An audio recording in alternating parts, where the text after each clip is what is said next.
Hello, it's Grandma Ray. I love children, I love books, and I especially love reading books to children. In this video, I'm reading and recommending And to Think That I Saw It on Mulberry Street. It's a Dr. Seuss book.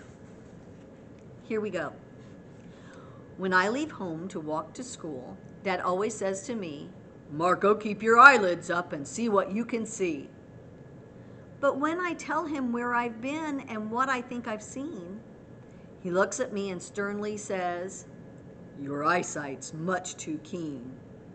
Stop telling such outlandish tales. Stop turning minnows into whales." Now what can I say when I get home today? So there's Marco, and he's headed off to school. All the long way to school and all the way back, I've looked and I've looked and I've kept careful track. But all that I've noticed except my own feet was a horse and a wagon on Mulberry Street. So there's the horse and wagon. That's nothing to tell of. That won't do, of course. Just a broken down wagon that's drawn by a horse.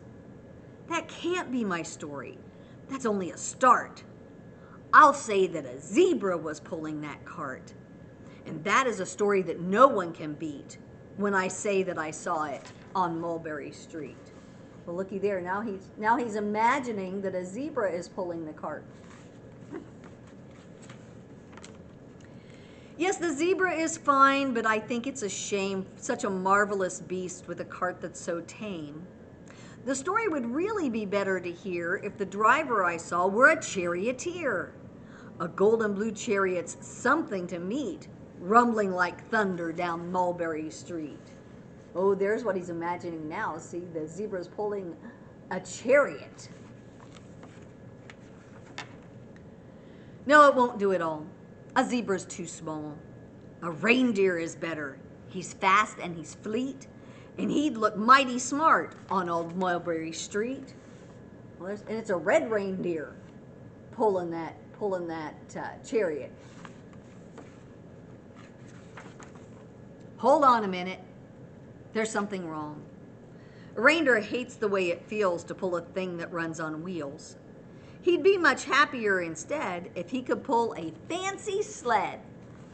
There he is. He's pulling a fancy sled.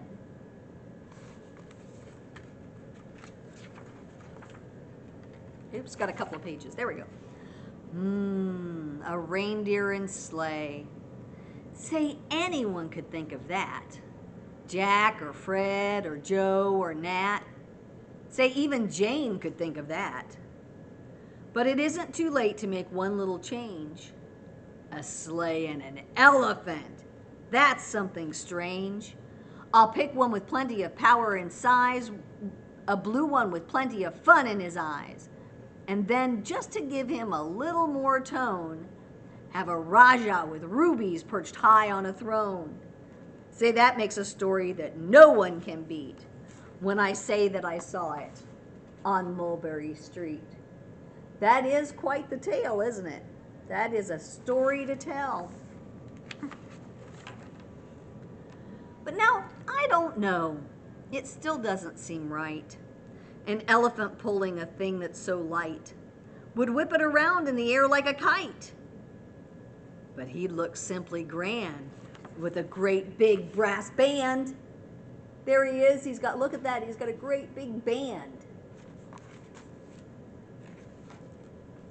A band that's so good should have someone to hear it. But it's going so fast, it's hard to keep near it. I'll put on a trailer.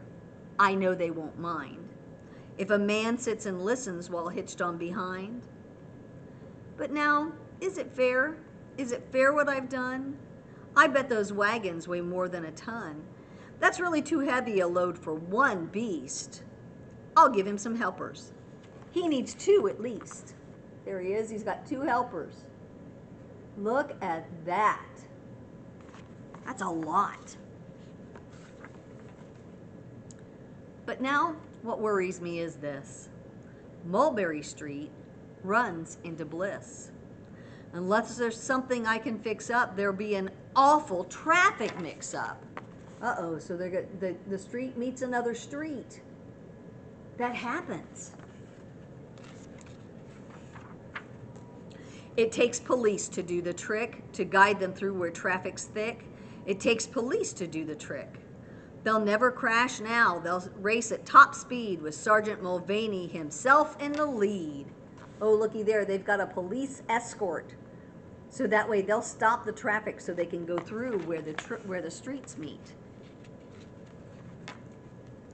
The mayor is there, and he thinks it's grand, and he raises his hat as they dash by the stand.